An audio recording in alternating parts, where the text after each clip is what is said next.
여러분, 만약에 회사에서 직원들이 올해 보너스는 영업이익의 30%로 합시다 라고 통보하면 어떻게 될까요? 상식적으로 생각하면 말도 안 되는 얘기죠. 그런데 지금 한국 최대 조선소 HD현대중공업에서 이 일이 실제로 벌어지고 있습니다. 지난달 울산 본사에서 열린 임시 대의원 대회, 노조가 회사 측에 통보한 요구안은 무려 작년 영업이익 2조 원의 30%, 그러니까 6천억을 내놓으라는 겁니다. 조합원 한 명당으로 환산하면 7,500만 원. 도대체 왜 노조가 보너스 액수를 정할 수 있는 건지, 그리고 그 돈은 결국 어디로 가는 건지 함께 파헤쳐 보겠습니다. 자, 여러분이 지금 다니는 회사에 들어가서 올해 보너스 영업이익의 30%로 합시다, 이렇게 통보한다고 생각해 보세요. 상식적으로 가능한 얘기일까요? 그런데 2026년 4월 12일 울산 본사 임시대의원 대회에서 HD현대중공업 노조가 회사 측에 내민 요구안이 정확히 그 모양이었습니다. 종이 한 장에 적힌 5줄, 그 5줄이 한국 조선업 50년 역사상 가장 묵직한 청구서로 평가받습니다.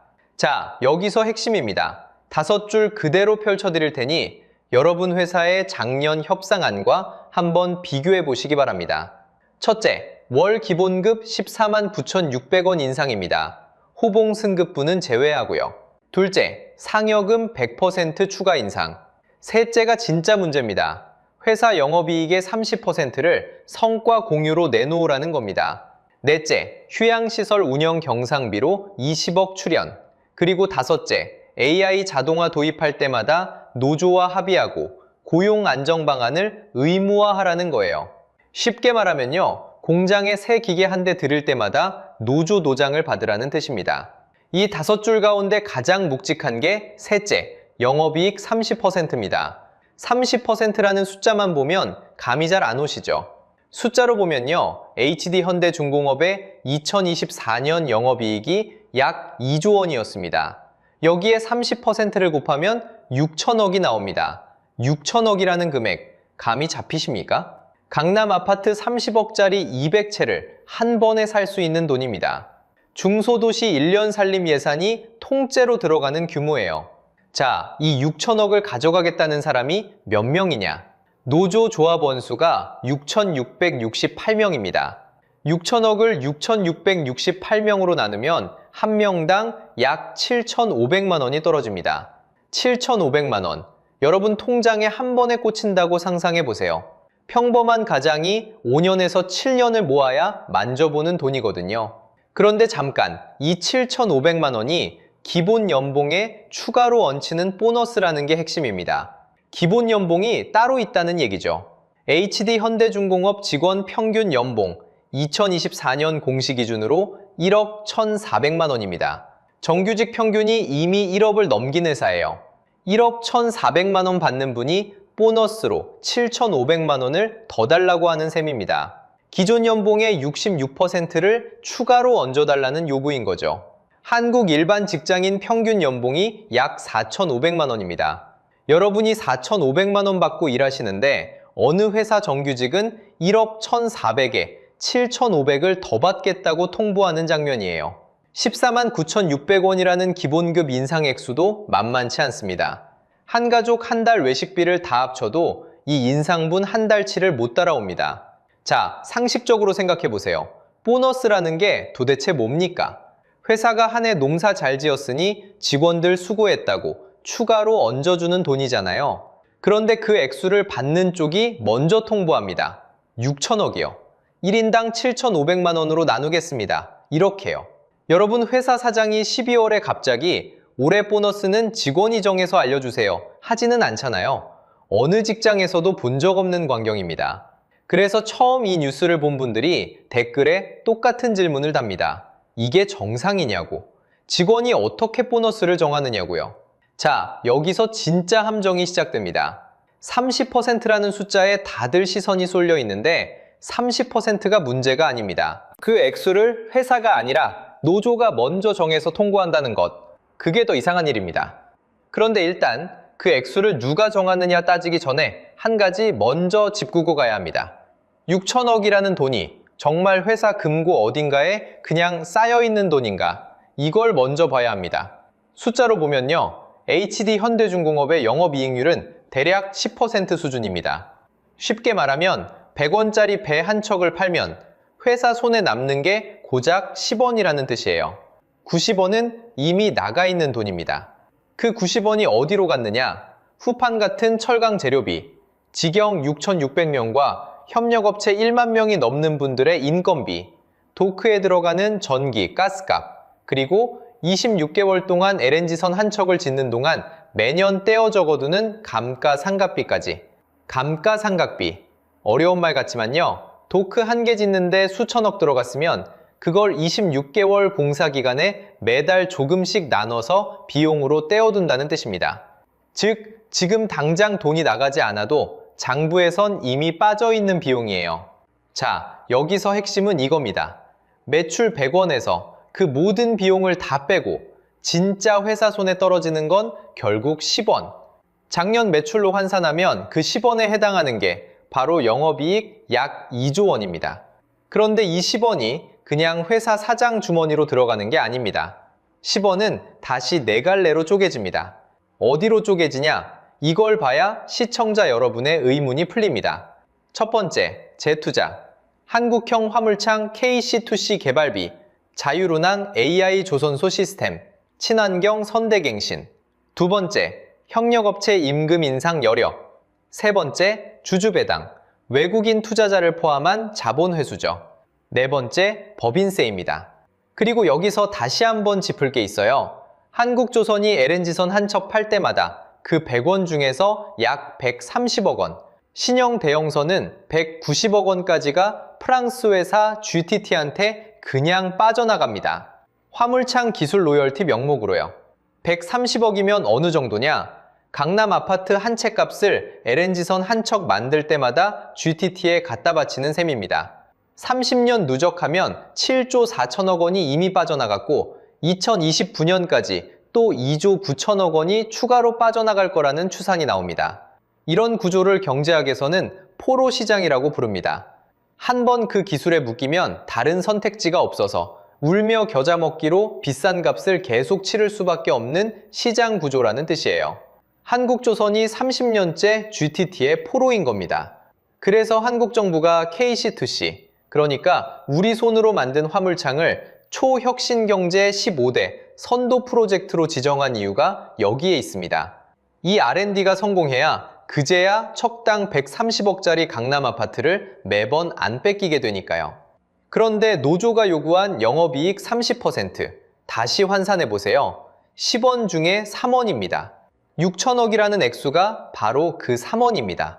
그러면 회사 손엔 7원이 남습니다.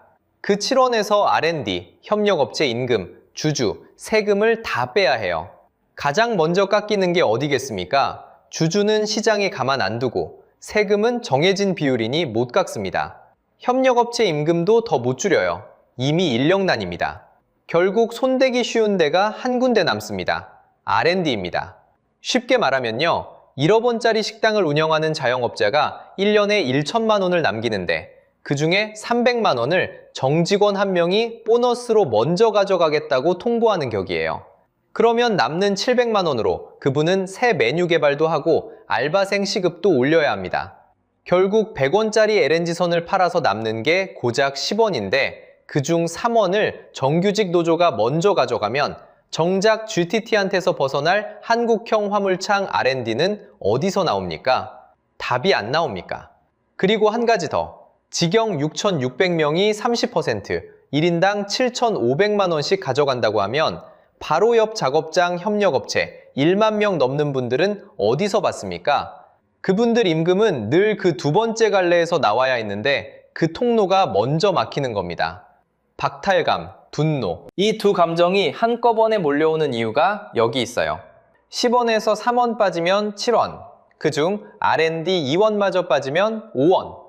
5원으로 협력업체, 주주, 세금을 다 충당하라는 산수가 됩니다. 도저히 안 맞아요. 그런데 진짜 의문은 따로 있습니다. 이렇게 산수가 안 맞는 요구를 어떻게 노조가 회사에 일방적으로 통보할 수 있느냐? 도대체 누가 그 보너스 액수를 정하는 거지? 이 질문 다음 파트에서 정면으로 풀어보겠습니다. 도대체 누가 보너스 액수를 정하는 거지? 이게 영상 절반을 본 여러분이 지금 가장 궁금한 부분일 겁니다. 사실 이 질문은 저희 영상을 보신 한 분이 댓글로도 남겨주셨습니다. 그분은 이렇게 적으셨습니다. 상여금이라는 건 회사가 직원들 한 해 동안 고생했다고 따로 챙겨주는 보너스 아닙니까? 그걸 주는 쪽이 아니라 받는 쪽이 액수를 먼저 정해서 들고 온다는 게 도무지 이해가 안 됩니다. 자, 여기서 핵심입니다. 이 질문에 답을 하려면 한국임단협이라는 게임의 규칙을 알아야 합니다. 임단협, 풀었으면 임금과 단체협약, 협상이라는 뜻인데요. 쉽게 말하면요. 노조는 매장 앞에 정찰가를 붙이는 쪽이고 회사는 그 앞에 와서 할인을 요구하는 쪽입니다. 우리가 가전제품 살 때 정찰가 그대로 다 내고 사는 사람 없잖아요. 그것과 똑같은 구조입니다. 이 게임은 정확히 4단계로 진행됩니다. 1단계, 노조가 요구안을 확정합니다. 지금 HD현대중공업이 와 있는 바로 그 자리입니다. 영업이익 30%, 14만 9,600원, 휴양시설 20억. 이게 노조가 매장 앞에 붙인 정찰가입니다. 2단계, 사측이 협상 테이블에 앉습니다. 지금 HD현대 사측이 조합원수와 교섭 조건을 문제 삼고 있다는 보도가 나오고 있죠. 이게 바로 할인을 시작하는 첫 멘트입니다. 정찰가 자체를 받아들이지 않겠다는 신호인 거예요. 3단계, 한참을 밀고 당긴 끝에 잠정 합의안이 나옵니다. 노조 대표와 회사 대표가 합의 도장은 일단 찍었지만 아직 효력은 없는 상태죠. 영수증 초안을 같이 들고 있는 단계라고 보시면 됩니다. 4단계, 그 영수증을 조합원 총회에 들고 가서 투표에 붙입니다. 찬성이 절반을 넘어야 비로소 임금이 오릅니다. 작년에도 1차 잠정 합의안은 조합원들이 부결시켰습니다. 한 번 더 협상이 돌아간 뒤 9월 19일에야 가결됐습니다. 자, 그래서 이번 6천억 요구는 어떻게 끝났을까요? 작년 2025년 임단협이 이 게임의 결과지를 보여줍니다. 노조가 처음에 부른 정찰가, 그리고 영수증에 실제로 찍힌 가격을 나란히 놓고 보겠습니다. 기본급 인상 요구는 월 14만 9,600원이었습니다. 실제 타결액은 13만 5천원. 그것도 호봉이 올라가면서 자동으로 오르는 금액까지 포함한 숫자입니다. 정찰가의 약 부할 정도가 영수증에 찍힌 셈이죠. 그런데 진짜 충돌이 있었던 영업이익 30% 성과 공유, 이건 어떻게 됐을까요? 회사가 30%를 그대로 쳐줬을까요? 아닙니다. 경력금 520만원 더하기 합병 축하금 120만원으로 가름됐습니다. 1인당 평균 임금 인상 효과로 환산하면 2,833만원, 노조가 부른 1인당 7,500만원짜리 정찰가가 영수증에 와서는 2,800만원으로 찍힌 겁니다. 요구의 약 4분의 1, 25% 선에서 결판이 난 거예요. 결국 이렇게 됩니다. 정찰가 6천억 붙였는데 영수증에는 1,500억 수준이 찍힌 셈입니다. 노조가 정한 액수가 그대로 통과되는 게 아니라 노조가 부른 가격을 회사가 깎고 깎아서 4분의 1 수준에서 만난다는 뜻입니다. 그래서 답이 나옵니다. 노조가 보너스 액수를 정하는 게 아닙니다. 노조는 요구하고 협상이 그걸 깎습니다. 다시 한번 말씀드릴게요. 결정하는 게 아니라 부르는 겁니다. 결정하는 건 한참 뒤에 협상 테이블이에요. 경제학에서는 이걸 협상의 기준점 효과, 영어로 앵커링이라고 부릅니다. 처음 던진 숫자가 협상 전체의 기준점이 된다는 이론이죠.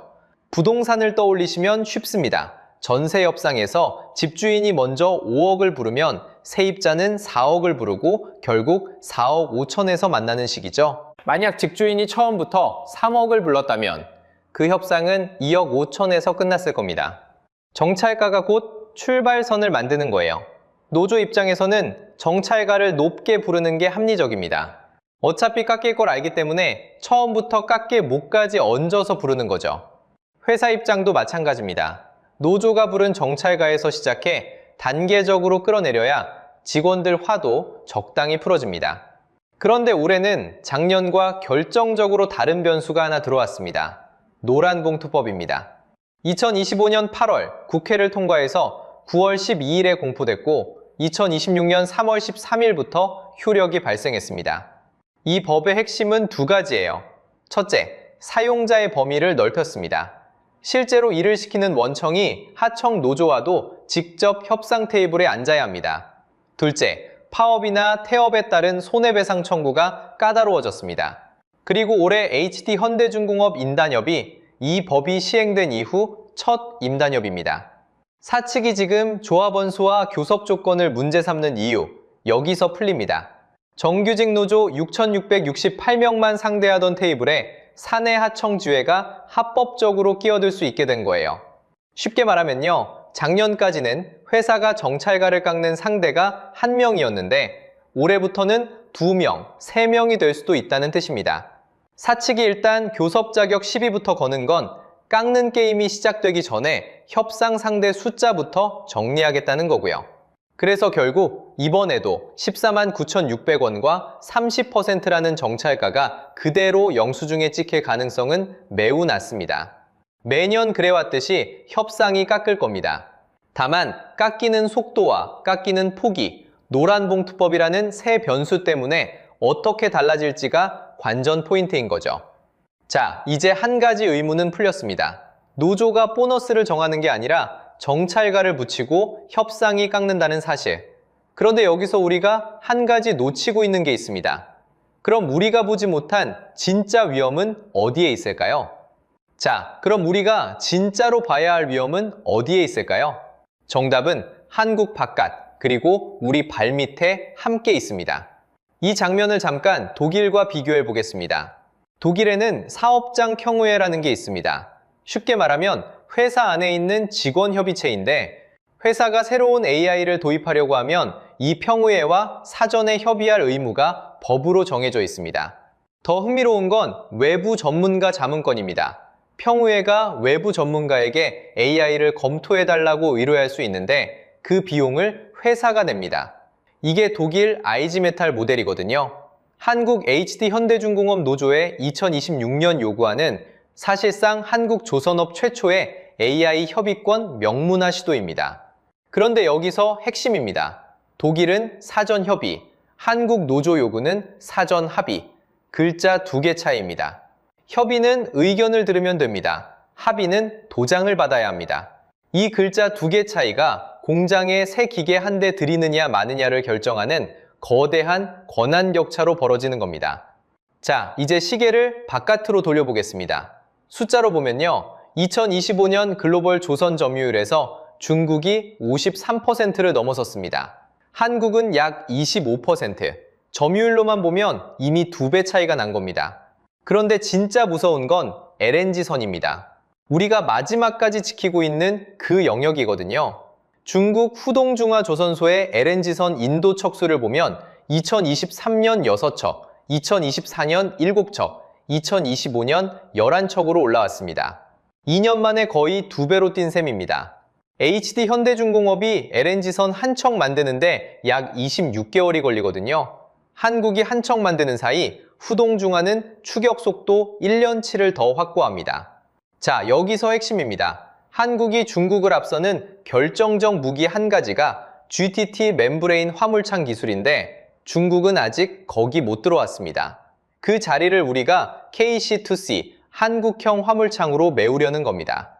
그런데 이게 그냥 기술 개발이 아닙니다. 척당 130억, 신형 대형선은 척당 190억씩 프랑스 GTT에 바치는 로열티를 끊어내는 일이거든요. 강남 아파트 한 채를 매 척마다 빼앗기는 셈이니까요. 이제 카운트다운을 한번 쭉 펴보겠습니다. 정부가 2026년 5월 13일 울산에서 K조선 미래비전 간담회를 열었습니다. 거기서 7대 선종 핵심 기술 확보에 5,250억 원을 투입하고 마스가 프로젝트를 가속화한다고 발표했습니다.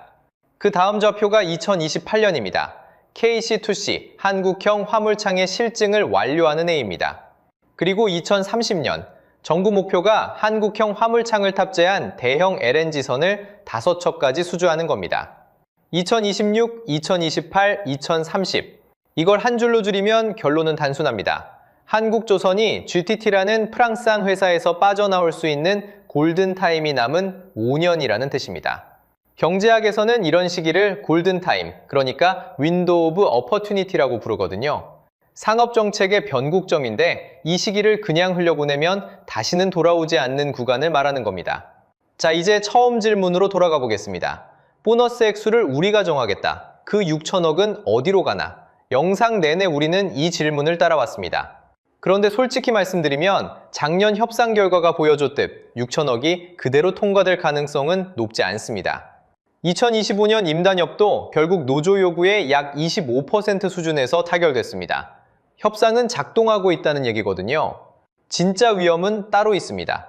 우리가 노조 요구한 표제만 보고 화내는 사이 R&D 자금 줄어들면 KC2C 일정이 밀리고 그 사이에 후동중화가 추격해오는 이 시계를 모르고 지나가는 것입니다.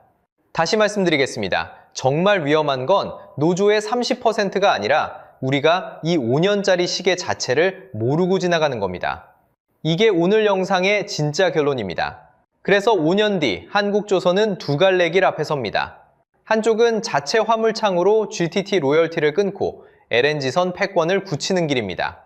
다른 한쪽은 중국 후동중화에 추월당하면서 LNG선마저 내주는 길입니다. 그럼 우리는 어떤 카드들을 꺼낼 수 있을까요? 세 가지만 짚어보겠습니다. 첫 번째, 노사가 협상 테이블에서 R&D 재원을 따로 떼어두는 기술 적립 계정을 만드는 방법입니다. 영업이익의 일부를 KC2C 같은 핵심 기술에 먼저 꽂아놓고 그 다음에 나머지를 가지고 임금과 성과급을 논의하는 식이거든요. 두 번째는 직영과 협력업체의 성과 공유 분배 비율을 명문화하는 겁니다. 직영 6,668명이 30%를 가져가는 동안 옆 작업장 협력업체 1만 명은 어디서 받느냐는 질문에 숫자로 답해주는 룰이 있어야 합니다. 세 번째는 AI 협의권을 다시 설계하는 겁니다. 사전 합의가 아니라 사전 협의와 외부 전문가 자문을 묶어서 가는 방식이에요. 독일처럼 외부 전문가 비용은 사용자가 부담하되 도장 권한은 회사에 남기는 균형 잡힌 모델입니다. 자, 여기서 여러분께 하나 묻고 싶습니다. 여러분 회사에서는 보너스가 어떻게 정해지나요? 사장이 일방적으로 통보합니까? 노조가 정찰가를 부릅니까? 아니면 둘 사이에서 협상이 작동합니까? 댓글로 비교해 주시면 좋겠습니다. 그리고 다음 영상에서는 한국조선이 30년 동안 프랑스 GTT 한 곳에 어떻게 묶였는지 누정 로열티 7조 4천억의 흐름을 한 척 한 척 따라가 보겠습니다. 이번 영상이 보너스의 흐름이었다면 다음은 로열티의 흐름입니다. 오늘 영상이 유익하고 재밌으셨다면 구독과 좋아요 부탁드리겠습니다. 오늘도 긴 영상 시청해 주셔서 감사합니다.